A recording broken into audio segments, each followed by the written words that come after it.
Hello friends and students. आज हम जो पढ़ने वाले हैं वो पढ़ने वाले हैं motion of electron inside the conductor. देखिए, कोई भी जो कंडक्टर होता है इसके अंदर बहुत ही large amount of free electrons होते हैं। यहाँ पर क्या होते हैं? बहुत ही ज्यादा फ्री इलेक्ट्रॉन्स होते हैं। फ्री इलेक्ट्रॉन्स और फ्री इलेक्ट्रॉन्स जो होते हैं बहुत ज्यादा हाईली डेंस होते हैं। 10 to the power 22 इलेक्ट्रॉन्स पर यूनिट मीटर क्यूब यहाँ पर जो होते हैं नंबर ऑफ इलेक्ट्रॉन्स होते हैं। तो ये जो कंडक्टर होता है इसमें केवल इलेक्ट्रॉन्स ही नहीं होते हैं, इसमें आयंस होते हैं, पॉजिटिव आयंस होते हैं और बहुत सारे इलेक्ट्रॉन भी होते हैं। तो अब अगर यहाँ पर हम अज्यूम कर लेते हैं कि वो एक फ्री इलेक्ट्रॉन है यहाँ पर, ठीक है, ये एक फ्री इलेक्ट्रॉन है। तो पहली बात तो ये इस कंडक्टर के क्रॉस हमने कोई भी इलेक्ट्रिक फील्ड अप्लाई नहीं किए। एक नॉर्मल हमारा कंडक्टर है या एक नॉर्मल वायर है, ठीक है। तो अब क्या होगा कि यहाँ पर जो ये इलेक्ट्रॉन होगा, इस इलेक्ट्रॉन के पास में एनर्जी होगी। कौन सी एनर्जी होगी? यहाँ पर थर्मल एनर्जी होगी, ठीक है। Due to that thermal energy the electron is having 10 to the power 5 metre per second. Okay, 10 to the power 5 metre per second की जो स्पीड है यहाँ पर इलेक्ट्रॉन के पास ऑलरेडी होगी, चाहे उसमें इलेक्ट्रिक फील्ड हम नहीं भी अप्लाई करें। और ये किस लिए होगी? ये होगी यहाँ पर थर्मल एनर्जी के कारण, ठीक है। थर्मल एनर्जी कारण यहाँ पर इसके पास ये एनर्जी होगी, ये स्पीड गेन कर लेगा, ठीक है। लेकिन अब होगा क्या यहाँ पर कि ये जो पॉजिटिव आयंस है यहाँ पर, ये रेड कलर जो आप देख रहे हो ये पॉजिटिव आयंस है यहाँ पर, ठीक है। तो ये इलेक्ट्रॉन जो होगा ये जब यहाँ से फास्ट मूव करेगा तो ये कोलाइड होगा। किसके साथ कोलाइड होगा? इन पॉजिटिव आयंस से इस तरीके से कोलाइड होगा, ठीक है। ये इसका इस तरह से कोलिजन होगा। ये कोलिजन होते होते ही कहीं पर भी निकल जाएगा, यहाँ पर टकराएगा, फिर यहाँ से यहाँ टकरा जाएगा, यहाँ से यहाँ टकरा जाएगा। मतलब यहाँ पर इसका जो मूवमेंट है, इलेक्ट्रॉन का जो मूवमेंट है वो फ्री नहीं है, ठीक है। ऐसा फ्री मूवमेंट नहीं है कि बस उसको फ्री पाथ मिल रहा हो। यहाँ पर उसको सक्सेसिव कोलिजन्स हो रहे हैं। अब इन सक्सेसिव कोलिजन के कारण क्या होता है, यहाँ पर जो इलेक्ट्रॉन का जो मोशन होता है वो होता है रेंडम मोशन होता है, ठीक है। किस तरीके का मोशन होता है यहाँ पर? रेंडम मोशन, ठीक है। उसका मोशन जो है रेंडम मोशन है, ठीक है। तो ये वेलोसिटी तो एक्वायर करेगा, यहाँ पर वेलोसिटी एक्वायर करेगा। हर हर एक सक्सेसिव कोलिजन्स के बीच में उसके पास वेलोसिटी होगी या उसका स्पीड होगी। लेकिन होगा क्या कि यहाँ पर जो इसकी एवरेज वेलोसिटी होगी, अगर हम यहाँ पर बात करते हैं एवरेज वेलोसिटी की, तो यहाँ पर इसकी जो एवरेज वेलोसिटी होगी वो जीरो हो जाएगी, क्योंकि जो डायरेक्शंस होंगी यहाँ पर, वेलोसिटी की जो डायरेक्शंस होगी वो क्या होगी? यहाँ पर अपोजिट होगी। कुछ इलेक्ट्रॉन तो सेम डायरेक्शन में मूव करेंगे, कुछ अपोजिट में, मतलब रेंडमली मूव करेंगे। तो जो नेट यहाँ पर हम एवरेज वेलोसिटी की बात करते हैं, यहाँ पर जो नेट एवरेज वेलोसिटी होगी वो यहाँ पर हो जाएगी हमारे पास जीरो। तो विदाउट इलेक्ट्रिक फील्ड, अभी हम बात कर रहे हैं विदाउट इलेक्ट्रिक फील्ड की। तो विदाउट इलेक्ट्रिक फील्ड जब हम किसी भी कंडक्टर में मोशन ऑफ इलेक्ट्रॉन को देखते हैं तो हम ये पाते हैं कि यहाँ पर जो उसकी एवरेज वेलोसिटी है वो यहाँ पर क्या हो रही है? जीरो हो रही है। इलेक्ट्रॉन का जो मोशन है वो रेंडमली मोशन है, जिगजैग मोशन है, ठीक है। वहां पर सक्सेसिव कोलिजन्स हो रहे हैं इसके साथ में, पॉजिटिव आयन के साथ में, ठीक है। अब हम देखेंगे कि जब अगर इसी कंडक्टर के रिस्पेक्ट में हम क्या अप्लाई कर दें? इलेक्ट्रिक फील्ड अप्लाई कर दे, मतलब पोटेंशियल अप्लाई कर दे, तब इसका मोशन किस तरीके से होगा। चलिए अब हम देख लेते हैं कि अगर हमने इसे पोटेंशियल डिफरेंस अप्लाई किया तो क्या होगा। तो यहाँ पर हम एक कंडक्टर है, उस कंडक्टर में हमने पोटेंशियल डिफरेंस अप्लाई कर दिया है। तो इस पोटेंशियल डिफरेंस कारण यहाँ पर क्या होगा? इलेक्ट्रिक फील्ड डेवलप हो जाएगा, ठीक है। इस कंडक्टर में इलेक्ट्रिक फील्ड डेवलप हो जाएगा। तो इलेक्ट्रिक फील्ड से क्या होगा?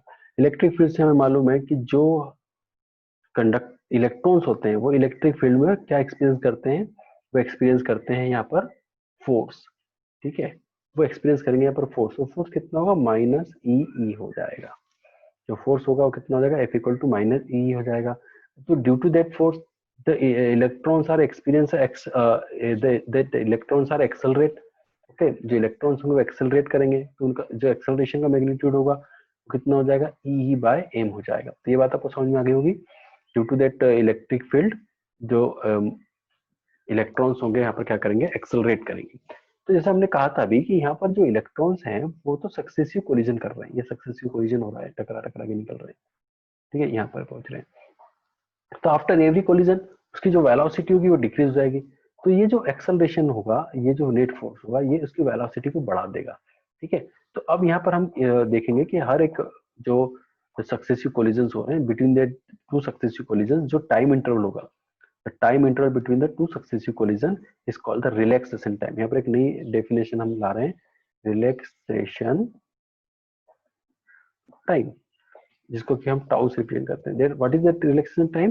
Relaxation time is the time interval between the two successive collisions. यहाँ पर जो कोलिजन्स हो रहे हैं ना, ये जो बीच में जो गैप है इसमें फ्रीली मूव कर रहा है, उस वो जो टाइम इंटरवल होता है वही कहलाता है हमारा रिलैक्सेशन टाइम कहलाता है। ठीक है, तो ड्यूरिंग दैट रिलैक्सेशन टाइम वो जो इलेक्ट्रॉन होगा वो एक्सेलरेट होगा, है ना। तो मान लो कि अलग अलग जो कोलिजन्स हैं उसमें उसकी वेलोसिटी अलग अलग होगी। जैसे फर्स्ट इसमें जो कोलिजन हो रहा है वहां पर मान लो v1 उसकी वेलोसिटी, उसको हम कैसे लिखेंगे? u1 उसकी थर्मल वेलोसिटी हो जाएगी प्लस a टाउ1। फिर सेकंड नंबर पे v2 पे क्या लिखेंगे? u2 plus a टाउ2। ओके, ऐसे हम जब उसकी जो n नंबर ऑफ कोलिजन्स होंगे तो वहां पर उसकी जो वेलोसिटी होगी क्या हो जाएगी? वह n नंबर पर उसकी वेलोसिटी हो जाएगी un plus a tau n। ठीक है, तो अगर अब हम इसकी एक एवरेज वेलोसिटी निकालना चाहते हैं, फाइनल जो आफ्टर अप्लाइंग इलेक्ट्रिक फील्ड हम उसकी एवरेज वेलोसिटी निकालना चाहते हैं, हम क्या करेंगे? यहाँ पर v1 plus v2 plus v3 plus vn कर उसको n से क्या कर देंगे? डिवाइड कर देंगे। ठीक है, तो जब उसको हम n से डिवाइड करेंगे तो हमारे पास उसकी एवरेज वेलोसिटी मिल जाएगी। ये सब हमें आपको एक बार नोट्स में भी, जो मैंने आपको नोट्स दिए थे क्लास में, उस नोट्स में भी आप लोग इसको देख लें एक बार। ठीक है, मैं उस नोट्स को भी अभी पीडीएफ को ओपन कर देता हूँ, वहां पर भी सिस्टमेटिक तरीके से कुछ लिखा हुआ है। ठीक है, तो वहां पर आपको और ये सब चीजें जल्दी समझ में आ जाएगी। तो मैं आपको अब नोट्स आपके सामने शेयर कर देता हूँ।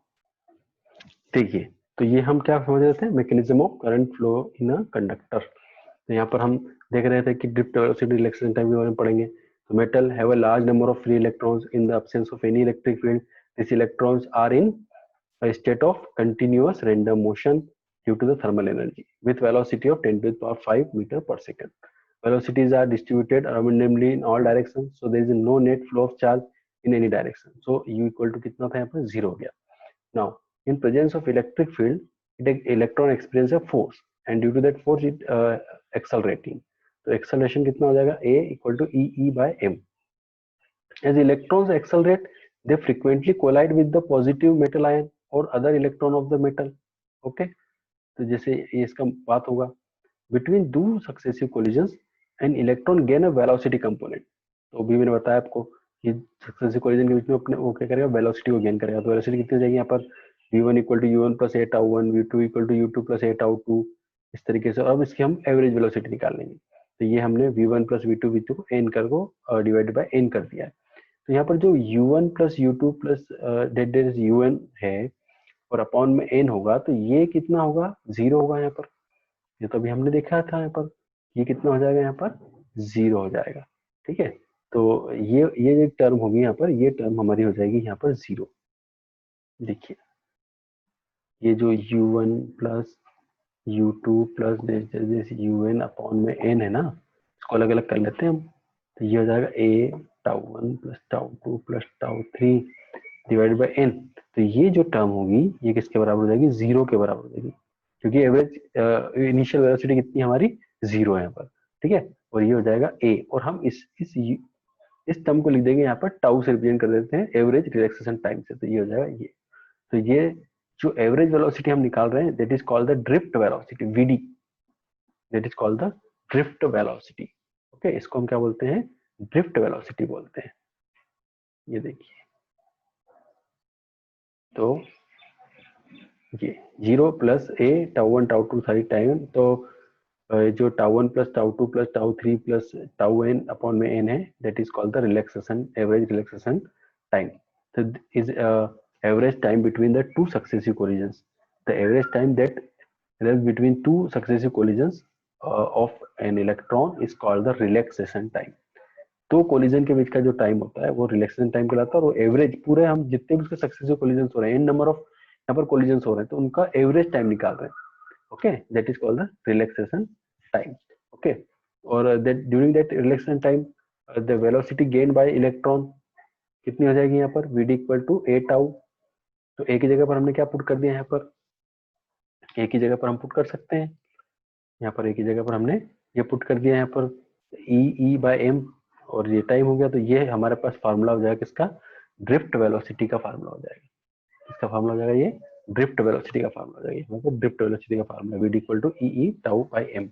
सो that is called the drift velocity. अब ड्रिफ्ट वेलोसिटी को हमको डिफाइन करना है, तो कैसे डिफाइन करेंगे? तो ड्रिफ्ट वेलोसिटी की डेफिनेशन भी आप लोग देख लीजिए। ड्रिफ्ट वेलोसिटी की डेफिनेशन क्या हो जाएगी? It is the average, drift velocity is the average uniform velocity acquired by free electron inside a metal by the application of an electric field which is responsible for current through it। Okay, तो यहाँ पर क्या होगा, जब ये हम कह रहे हैं कि जो इलेक्ट्रॉन है वो ड्रिफ्ट कर रहे हैं, अपनी पोजीशन से शिफ्ट हो रहा है, मतलब उनमें नेट डिस्प्लेसमेंट आ रहा है। अगर वेलोसिटी होगी इसका मतलब डिस्प्लेसमेंट होगा, क्योंकि वेलोसिटी क्या है? डिस्प्लेसमेंट अपॉन टाइम है। तो इसका मतलब जो इलेक्ट्रॉन है वो डिस्प्लेस कर रहे हैं, मतलब जो चार्ज है वो भी डिस्प्लेस करेगा, चार्ज भी फ्लो होगा। तो जब चार्ज फ्लो होगा इट मीन वहां पर क्या फ्लो होगा? करंट फ्लो होगा, क्योंकि जब rate of flow of charge is equal to current होता है। ठीक है, तो यहाँ पर जो ड्रिफ्ट वेलोसिटी है that is the it is the average uniform velocity. अब यहाँ पर एक क्वेश्चन हमारे माइंड में आना चाहिए कि ये जब हम कह रहे हैं कि एक्सेलरेशन प्रोड्यूस हो रहा है, यहाँ पर तो एक्सेलरेशन प्रोड्यूस हो रहा है ए, तो ये तो एक्सेलरेटेड मोशन होना चाहिए, तो हम इसको यूनिफॉर्म एवरेज यूनिफॉर्म वेलोसिटी क्यों कह रहे हैं? ठीक है, ये एवरेज यूनिफॉर्म वेलोसिटी क्यों? ये एवरेज यूनिफॉर्म वेलोसिटी इसलिए है क्योंकि after every collision the velocity is negligible.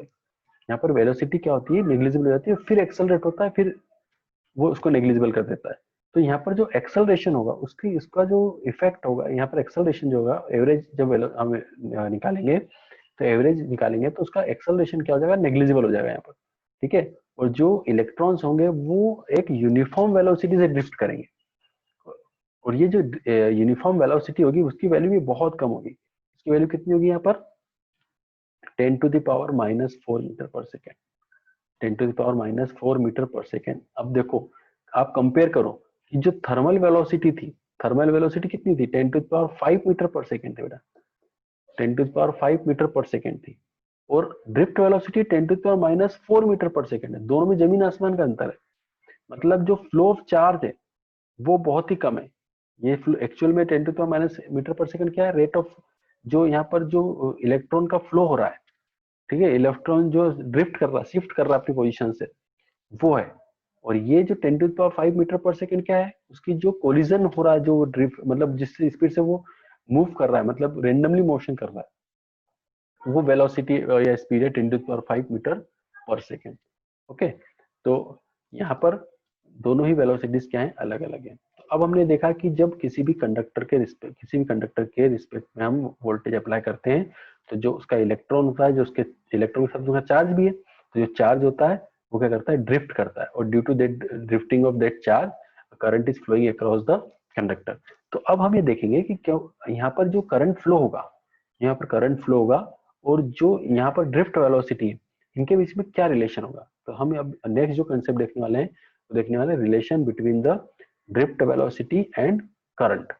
Okay, क्योंकि कहीं ना कहीं करंट के लिए कौन रिस्पॉन्सिबल है? ड्रिफ्ट वेलोसिटी रिस्पॉन्सिबल है। भाई जब तक इलेक्ट्रॉन ड्रिफ्ट नहीं करेगा, चार्ज अपनी पोजीशन, चार्ज फ्लो नहीं होगा, तब तक करंट तो फ्लो नहीं हो सकता है। ठीक है, तो जब हम पोटेंशियल डिफरेंस अप्लाई नहीं करते हैं, तो वही जो चार्ज होता है वो फ्लो नहीं होता है, उसका डिस्प्लेसमेंट जीरो होता है। ठीक है, लेकिन जब हम उसमें पोटेंशियल डिफरेंस अप्लाई करते हैं, इलेक्ट्रिक फील्ड अप्लाई करते हैं, तो वो फ्लो होने लग जाता है। ठीक है, तो अच्छा एक और बात मैं आपको बता दूं कि जो यहाँ पर ये जो इलेक्ट्रॉन ड्रिफ्ट वेलोसिटी जो हमारे पास है, इस ड्रिफ्ट वेलोसिटी की डायरेक्शन क्या होगी? तो ड्रिफ्ट वेलोसिटी की जो डायरेक्शन होगी वो इलेक्ट्रिक फील्ड के अपोजिट होगी। यहाँ पर इलेक्ट्रिक फील्ड के अपोजिट चार्ज मूव करेगा। ठीक है, इलेक्ट्रिक फील्ड के अपोजिट चार्ज फ्लो होता है। तो एक्चुअल में करंट में जो चार्ज होता है वो अपोजिट फ्लो होता है, लेकिन उसकी कन्वेक्शनल डायरेक्शन जो लेते हैं वो अलोंग द इलेक्ट्रिक फील्ड लेते हैं। ठीक है, तो देखिए अब नेक्स्ट टॉपिक हम देखते हैं यहाँ पर। अब इसके relation between the drift velocity and current, relation between the drift velocity and current. Okay, तो सबसे पहले तो हम कुछ पैरामीटर्स यहाँ पर डिफाइन करने वाले हैं। जैसा कि हम हमेशा किसी भी डेरिवेशन को डिफाइन करते हैं तो कुछ कंसिडरेशन हम करते हैं, कुछ पैरामीटर डिफाइन करते हैं, ये तरीका होता है फिजिक्स में रिलेशन डिफाइन करने का। ठीक है, तो अब हम यहाँ पर कुछ पैरामीटर डिफाइन कर रहे हैं, वेरिएबल्स डिफाइन कर रहे हैं। तो जैसा कि आप डायग्राम में देख ही रहे हो, यहाँ पर हम कौन कौन से डिफाइन करने वाले हैं। तो यहाँ पर देखो, सबसे पहले तो ये जो कंडक्टर होगा, इस कंडक्टर की मुझे लेंथ लेना है, तो लेंथ ऑफ कंडक्टर, सबसे पहली बात लेंथ ऑफ कंडक्टर, ये लेंथ ऑफ कंडक्टर है, लेंथ ऑफ कंडक्टर लूंगा मैं। ठीक है, then second one is that one area of cross section, area of cross section भी मुझे कंसीडर कर रहा हूँ मैं यहाँ पर, मतलब वो तो है लेकिन उसको मैं वेरिएबल का नाम दे रहा हूँ, तो ए से नाम दे रहा हूँ, तो area of cross section A होगा। लेंथ एल से क्या डिनोट कर रहा हूँ, length of conductor. VD drift velocity, E electric field, V applied potential. ठीक है, अब इन सब के अलावा एक नया वेरिएबल मैं यहाँ पे डिफाइन करने वाला हूँ, वो है एन, वो है एन, ये रहा एन जो हमारे पास है। ठीक है, तो उसको पहले समझ लो कि वो एन क्या है, क्योंकि वो नया है आपके लिए। अभी तक आपने ये सब तो देख चुके हो, लेकिन वो वेरिएबल जो मैं बताने वाला हूँ वो वेरिएबल आपने अभी तक नहीं देखा है, तो एन के बारे में थोड़ा समझ लें। एन है यहाँ पर नंबर ऑफ इलेक्ट्रॉन्स पर यूनिट वॉल्यूम। इस मेटल में कितने नंबर ऑफ इलेक्ट्रॉन्स हैं पर यूनिट वॉल्यूम में, उसको हम डिफाइन करते हैं यहाँ पर एन से डिफाइन करेंगे। ठीक है, तो N, small N is equal to क्या होगा, नंबर ऑफ इलेक्ट्रॉन्स पर unit volume of the conductor. ठीक है, तो एक बार फिर से इसको फोकस कर लीजिए कि एन क्या है, यहाँ पर वेरिएबल्स को समझना बहुत जरूरी है। ओके, तो एल हमें समझ में आ चुका है, एन हमें समझ में आ चुका है, ए हमें मालूम है, वी मालूम है, ई मालूम है और आई मालूम है। आई क्या है यहाँ पर, आई यहाँ का, इस पर इलेक्ट्रिक करंट है। और वीडी, वीडी भी हमें मालूम है कि वीडी क्या है यहाँ पर, वीडी यहाँ पर ड्रिफ्ट वेलोसिटी है। ठीक है, तो अब हम इनके बीच का रिलेशन डिफाइन करते हैं। तो सबसे पहले हम क्या करेंगे, सबसे पहले हम निकालेंगे टोटल चार्ज। तो टोटल चार्ज कैसे निकालेंगे, क्योंकि हमें निकालना है करंट। और देखो, जो करंट होता है ना, करंट जो होगा वो क्या होगा, चार्ज पर यूनिट एरिया और चार्ज पर unit time. Okay, rate of flow of charge with respect to time होता है। तो यहाँ पर हमें निकालना है एक्चुअल में ये आई, कैसे डेरिवेशन डिराइव होता है वो देखो, आई निकालना है, और आई होता है क्यू बाई टी। तो इसका मतलब मुझे क्यू और टी निकालना पड़ेगा। तो क्यू क्या है यहाँ पर, total charge, total charge flow inside a conductor. Okay, तो उसके लिए मुझे क्या, क्यू इक्वल टू क्या निकालूंगा, एन ई। तो एन निकालना पड़ेगा यहाँ पर एन, लेकिन एक्चुअल में ये एन वो वाला एन नहीं है, ये एन है नंबर ऑफ इलेक्ट्रॉन। ठीक है, वो एन है नंबर ऑफ इलेक्ट्रॉन्स पर यूनिट वॉल्यूम, ये भी ध्यान रखना है। नहीं तो हम पहले क्यू इक्वल टू एन ही पढ़ चुके हैं, तो आपको कंफ्यूजन हो जाएगा एन यहाँ पर नंबर ऑफ इलेक्ट्रॉन्स है, नहीं, यहाँ पर एन नंबर ऑफ इलेक्ट्रॉन्स नहीं है। इस डेरिवेशन में एन यहाँ पर जो ये वाला एन हम यूज कर रहे हैं, ये जो एन है वो नंबर ऑफ इलेक्ट्रॉन्स पर यूनिट वॉल्यूम है, और ये एन है, ये नंबर ऑफ इलेक्ट्रॉन्स है। तो कंफ्यूजन ना हो, कंफ्यूजन ना हो इसलिए मैं यहाँ पर इसको कैपिटल एन से लिख देता हूँ। ठीक है, कैपिटल एन ही। ओके, तो मुझे सबसे पहले तो ये टोटल चार्ज निकालना पड़ेगा और फिर टाइम निकालना पड़ेगा। ठीक है, तो वही हमने यहाँ पर किया, number of electron in a length L of a conductor, सबसे पहले ये फाइंड आउट किया। तो क्या हो जाएगा, N into volume of conductor, क्योंकि ये क्या है, नंबर ऑफ इलेक्ट्रॉन्स पर यूनिट वॉल्यूम, तो वॉल्यूम से मल्टीप्लाई कर दो, टोटल नंबर ऑफ इलेक्ट्रॉन मिल जाएंगे। तो ये एन इंटू ए एल क्या है, इसका वॉल्यूम है, ये इसका वॉल्यूम है यहाँ पर। ठीक है, तो ये वॉल्यूम हो गया, तो ये हो गया हमारे पास क्या, टोटल नंबर ऑफ इलेक्ट्रॉन। अब टोटल चार्ज कितना हो जाएगा क्यू, इसमें हम मल्टीप्लाई कर देंगे ई से, ई यहाँ पर चार्ज ऑफ इलेक्ट्रॉन और ये टोटल नंबर ऑफ इलेक्ट्रॉन, तो ये हो जाएगा टोटल चार्ज। ओके, अब हमें निकालना है टी। तो देखो, ये जो कंडक्टर है, इस कंडक्टर को क्रॉस करने के लिए, अगर कोई कंडक्टर है उसको वीडी वेलोसिटी से मैं एल लेंथ को क्रॉस करना चाहता हूँ, तो कितना टाइम लगेगा, तो मुझे मालूम होना चाहिए टाइम क्या होता है। टाइम यहाँ पर होता है L upon V D, distance upon speed. Okay, तो ये टी निकाल लूंगा मैं डिस्टेंस अपॉन स्पीड के फार्मूले से, ये हो जाएगा एल अपॉन वी डी। ये एल यहाँ पर ये वाला एल होगा शायद, ठीक है, टाइपिंग मिस्टेक हुई है वो। तो ये एल, इसको मतलब ये इटालियन, इटैलिक होना चाहिए, इसको इटालियन होना चाहिए। ठीक है, तो एल होना चाहिए ये वाला, तो एल वी डी। तो करंट कितना हो जाएगा, क्यू बाई टी, क्यू की जगह पर ये वैल्यू पुट कर दी, टी की जगह पर बना L upon V D put किया, इसको ऊपर रह गए, एल से एल को कैंसिल कर दिया यहाँ पर, तो हमें आई इक्वल टू मिलेगा N E A V D. तो ये N E A V D क्या होगा, it is the relation between the drift velocity and current. बहुत इंपॉर्टेंट रिलेशन है बेटा, और सीबीएसई के पॉइंट ऑफ व्यू से भी बहुत इंपॉर्टेंट है, आपको याद रखना ही रखना है कि relation between the drift velocity and current क्या होना चाहिए। तो आई इक्वल टू होता है N E A V D. मैं थोड़ा ये सब ड्राइंग क्लियर कर देता हूँ। ठीक है, अब हम इसमें और कुछ रिलेशन देख लेते हैं कि भाई ड्रिफ्ट वेलोसिटी के साथ, तो ये मेन तो फार्मूला हमारा ये हो गया यहाँ पर। अब मैंने वीडी को आई के टर्म में लिख दिया, तो देखो यहाँ पर वीडी ले लेते हैं, तो वीडी इक्वल टू कितना हो जाएगा, वीडी इक्वल टू हो जाएगा I upon N E A. VD equal to कितना हो जाएगा, आई अपॉन में ये चले जाएगा तो एन ई ए। ओके, ठीक है, अब मतलब इससे हमें क्या समझ में आ गया, इससे हमें समझ में आया कि वीडी जो है वो इनवर्सली प्रोपोर्शनल टू ए है। Drift velocity area of cross section के इनवर्सली प्रोपोर्शनल में होता है, ठीक है। सेकंड नंबर पर आते हैं, तो आई अपॉन ए क्या होता है? आई अपॉन ए हमें मालूम है, आई अपॉन ए कितना होता है? जे के बराबर होता है करंट डेंसिटी। ओके, तो इसको हमने करंट डेंसिटी के फॉर्म में लिख दिया और इसको कन्वर्ट कर देते हैं, तो जे इक्वल टू कितना होता है? जे इक्वल टू होता है सिग्मा ई। ये जे इक्वल टू सिग्मा ई, ये याद आ रहा है आपको? ये एक्चुअल में क्या है? ये वेक्टर फॉर्म है। किसका वेक्टर फॉर्म है? Vector form of Ohm's law. पिछले लेक्चर में मैंने बताया था आपको, ठीक है। तो जे इक्वल टू सिग्मा लिख दिया। अब यहाँ पर अगेन हम सिग्मा को क्या लिख सकते हैं? 1/रो। ये देखो सब एक दूसरे से रिलेटेड है, ये सब बातें हम पढ़ चुके हैं, इसमें कुछ भी नया नहीं है। आप कंफ्यूज ना, इसलिए मैं तो बता रहा हूँ आपको बस। रो इज इक्वल टू 1/सिग्मा हो जाएगा, सिग्मा इक्वल टू 1/रो हो जाएगा, ये पुट कर दिया। फिर ई इक्वल टू मैं पुट कर सकता हूँ V/L, ये भी हमें मालूम है, ये पुट कर दिया। तो नए नए रिलेशन हमको यहाँ पर पढ़ना शुरू हो जाएंगे। तो हर एक रिलेशन से देखो कि आपको एक नया कंसेप्ट मिलेगा जब नया वेरिएबल्स आप पुटअप करोगे तो, ठीक है। तो कहीं पर आपको VD मिलेगा कि इनवर्सली प्रोपोर्शनल टू ए हो जाएगा, VD यहाँ पर डायरेक्टली प्रोपोर्शनल। देखो रिलेशन क्या मिल रहा है वो बता देता हूँ। VD इनवर्सली प्रोपोर्शनल टू ए, यहाँ से मिला, यहाँ से क्या मिला?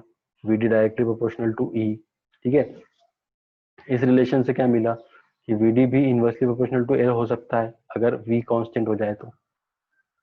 भाई बाकी वेरिएबल को तो कांस्टेंट रखना पड़ता है ना, तभी तो डायरेक्टली प्रोपोर्शनल इनवर्सली प्रोपोर्शनल होगा, ठीक है। तो ये तीन रिलेशन हमको मिल गए यहाँ पर कि if I is constant then VD is inversely proportional to A, if other quantity is constant then VD directly proportional to E, ठीक है। ये रिलेशन भी हमको न्यूमेरिकल सॉल्व करने में, कंसेप्चुअल क्वेश्चन सॉल्व करने में काम में आने वाले हैं, ठीक है। तो देखिए अब आगे हम देखते हैं इसमें, तो कुछ इंपॉर्टेंट बातें और इसके बारे में डिस्कस कर लेते हैं। First one, direction of drift velocity for electron in a metal is opposite to the applied electric field. ये अभी मैंने आपको बताया भी था, ठीक है। वही यहाँ पर लिखा हुआ है कि जो ड्रिफ्ट वेलोसिटी की डायरेक्शन होती है वो क्या होती है? Opposite to the applied electric field होती है, ठीक है। याद रखना है आपको, मतलब करंट डेंसिटी की भी अपोजिट होगी। Second, VD directly proportional to, ये भी हमने देखा, ठीक है। Third one, steady current flow through a conductor of non uniform cross section drift velocity varies inversely with the area of cross section, ये भी हमने देखा। लेकिन इसके लिए ध्यान ये रखना है कि करंट कैसा होना चाहिए? करंट की वैल्यू चेंज नहीं होनी चाहिए। करंट की वैल्यू अगर चेंज हो गई तो फिर ये रिलेशन हमको ये अप्लाई नहीं करेंगे, तब VD इनवर्सली प्रोपोर्शनल टू ए नहीं होगा, ठीक है। तो ठीक है, ये हो गया। अब इसके बाद आगे जो रिलेशन यहाँ पर दिया हुआ है कि अगर दो, ये देखो यहाँ पर, ये तो इक्वेशन ऑफ कंटिन्यूटी की याद दिला रहा होगा आपको 11th की, कि दोनों एरिया ऑफ क्रॉस सेक्शन अलग अलग है, तो जिसका एरिया ऑफ क्रॉस सेक्शन ज्यादा होगा वहां ड्रिफ्ट वेलोसिटी कम होगी, यहाँ पर कम होगा वहां ज्यादा होगी। थर्ड वाला पॉइंट देखिए, if diameter of a conductor is double then drift velocity of electron inside it will not change, okay. अगर किसी का डायमीटर हम डबल कर दें या डायमीटर चेंज कर दें, सिंपल सी बात है, तो उसमें अंदर जो ड्रिफ्ट वेलोसिटी होती है वो चेंज नहीं होती है। ऊपर वाले में और इसमें अंतर है, वहां पर क्या हो रहा है, सेम कंडक्टर में दो अलग अलग एरिया ऑफ क्रॉस सेक्शन है तो ड्रिफ्ट वेलोसिटी चेंज होगी। यहाँ पर दोनों को बढ़ा दिया तो ड्रिफ्ट वेलोसिटी इसकी सेम रहेगी, ठीक है। नेक्स्ट इसमें को टर्म है मोबिलिटी। मोबिलिटी सिंपल होता है electric field per unit, sorry drift velocity per unit electric field, ठीक है। That is called the mobility of electron, that is called the mobility of electron, okay. Simple है mobility, formula आप याद कर लेना इसका, है ना। ये फार्मूला इसका याद करना है और यूनिट फार्मूले पर बेस्ड यूनिट है उसकी, ठीक है। अब यहाँ पर हम रेजिस्टेंस का फार्मूला डिराइव करेंगे in the term of the relaxation time NE। ये फार्मूला कैसे डिराइव हुआ ये भी मैं आपको बता देता हूँ। फार्मूला तो आपको याद करना ही है, लेकिन इसका थोड़ा सा डेरिवेशन भी समझ लेंगे तो ज्यादा आपके लिए फायदेमंद होगा, ठीक है। तो बहुत सिंपल देखो डेरिवेशन है यहाँ पर कि जो यहाँ पर ये है हमारे पास R, तो हम सिंपली किस, हमको तो मालूम है कि भाई जो VD I इक्वल टू, पहले तो इससे याद करो, ये I इक्वल टू NEAVD, ये काम में आ जाएगा यहाँ पर, ठीक है। I इक्वल टू NEAVD होता है। अब मुझे तो, लेकिन मुझे तो क्या मालूम है कि R बराबर तो क्या होता है, R बराबर क्या होता है, V/I होता है, ठीक है। R इक्वल टू V/I होता है। तो मैं अगर यहाँ पर ये जो R है या इसको, इस R को इस टर्म में लाना चाहता हूँ, तो क्या मैं इसको ला सकता हूँ? बिल्कुल ला सकता हूँ। यहाँ पर V की जो वैल्यू होती है वो क्या होती है, V की वैल्यू भी यहाँ पर क्या हो जाएगी, E/L हो जाएगी, और आई की जगह पर ये मैं पुट कर देता हूँ, NaVd पुट कर देता हूँ। ओ सॉरी, फिर से बताता हूँ। तो यहाँ पर दो रिलेशन देखो बताता हूँ, ये रिलेशन काम में आना है। NeAVd और Vd की जगह पर आप पुट कर देना E अपॉन में टाउ, और E की जगह पुट कर देना आप V अपॉन L। ठीक है, V अपॉन L पुट कर देना आप यहाँ पर, Vd की जगह ये पुट कर देना। देखो आ गया, रिलेशन ही बन गया आपका। तो मैं थोड़ा यहाँ पर लिख के बताता हूँ आपको, I इक्वल टू NeAVd की जगह मैंने पुट कर दिया EV बाय टाउ L। ठीक है, तो ये हो जाएगा NE square A V by tau L। ठीक है, और V अपॉन आई किसके बराबर है? V upon I, sorry E tau M आएगा ना यहाँ पर, सॉरी थोड़ा सा गलती हुई, इसको फिर से थोड़ा क्लियर कर देता हूँ। ठीक है, तो Vd इक्वल हो जाएगा यहाँ पर E M टाउ। ठीक है, ये हो गया। और हमारे पास जो I है वो है NeAVd, तो हो जाएगा NeA E, और E की जगह पर V रख देता हूँ, V by L M tau. अब देखो ये E स्क्वायर हो गया, V अपॉन आई कर लेना, और जो बाकी जो पैरामीटर बचेंगे ना वो यहाँ ये सेम टू सेम इक्वेशन बनेगी आपकी। ठीक है, ये आप इतना एक स्टेप आप खुद करके देख लेना। ठीक है, तो ये हमारा हो गया। तो लेकिन अब ये तो ठीक है, हमें डेरिवेशन तो डिराइव कर ही लेंगे, लेकिन अब हमें रिलेशन देखो। तो देखो यहाँ पर जो आर है ना वो इनवर्सली प्रोपोर्शनल टू ये है, टाउ है। ठीक है, ये टाउ जो है ये बड़ा काम का है यहाँ पर। ये रिलैक्सेशन टाइम जो है ना, एक्चुअल में जो आपको इधर दिखाई दे रहा है कि भाई R directly proportional to L है, इनवर्सली प्रोपोर्शनल टू ए है, और ये क्वांटिटी कांस्टेंट है। और ये क्वांटिटी कांस्टेंट क्या कहलाएगी? रो कहलाती है। हमें मालूम है formula R equal to rho L by A होता है। ठीक है, लेकिन जो टाउ है ये एक्चुअल में डिपेंडेंट होता है टेम्परेचर पर। तो रेजिस्टेंस की जो टेम्परेचर डिपेंडेंसी आती है वो ये टाउ से ही आती है। तो जो रिलैक्सेशन टाइम होता है, relaxation time is actually inversely proportional to temperature. जब आप किसी भी मेटल का टेम्परेचर बढ़ाते हैं तो उसका रिलैक्सेशन टाइम डिक्रीज होता है। ओके, और अभी हमने कहा कि भाई tau is R is inversely proportional to relaxation time. तो इट मीन्स क्या हुआ कि जो आर है, आर डायरेक्टली प्रोपोर्शनल टू क्या हो गया? टी हो गया। मतलब जो रेजिस्टेंस होता है किसी भी कंडक्टर का वो टेम्परेचर के डायरेक्टली प्रोपोर्शनल में होता है। ये रिलेशन से हमें पता चल गया। ठीक है, तो ये ध्यान रखेंगे आप लोग कि किस तरीके से टेम्परेचर पर डिपेंडेंट होता है रेजिस्टेंस। ये फार्मूला भी बहुत इंपॉर्टेंट है, याद रखना है। इस तरीके से resistivity M upon E square tau, resistivity, तो resistivity is also inversely proportional to tau, मतलब resistivity is also directly proportional to temperature. तो रेजिस्टिविटी का फार्मूला हमको मालूम ही है कि ये भी टेम्परेचर पर डिपेंडेंट होता है। ओके, तो ये हम ड्रिफ्ट वेलोसिटी के बारे में हमने फार्मूले भी पढ़ लिए। अब इन्हीं फार्मूलों को अगर हम और आगे बढ़ाएंगे ना तो आप करंट डेंसिटी का फार्मूला निकाल सकते हो। ठीक है, टाउ और इनके टर्म में। तो जो भी डेरिवेशन आप चाहो यहाँ पर हम डिराइव कर सकते हैं, केवल हमें एक प्रकार से वो न्यूमेरिकल टाइप करना पड़ेगा यहाँ पर। ओके, तो ये हमारा हो गया। ठीक है, अब यहाँ पर कुछ क्वेश्चंस भी, इस टाइप से क्वेश्चन जो होते हैं ये बहुत बार पूछे जा चुके हैं कि ये potential V applied in a conductor of length L and diameter D. How are the electric field E, the drift velocity Vd, and the resistance are affected when sorry इधर कहाँ गया वो, yeah, when V is double, I is double and D is double. ठीक है, तो यहाँ पर अगर इनको डबल कर देते हैं तो किस पर? ड्रिफ्ट वेलोसिटी पर और रेजिस्टेंस पर और इलेक्ट्रिक फील्ड पर क्या इफेक्ट होगा, इसको हम देखते हैं। देखिए, तो यहाँ पर हमारा क्वेश्चन हमने अभी देखा कि अगर पोटेंशियल V जो अप्लाइड है कंडक्टर में और लेंथ L है, डायमीटर D है उसकी, एंड इलेक्ट्रिक फील्ड E है, तो ड्रिफ्ट वेलोसिटी VT है, तो वो कैसे अफेक्टेड होंगे?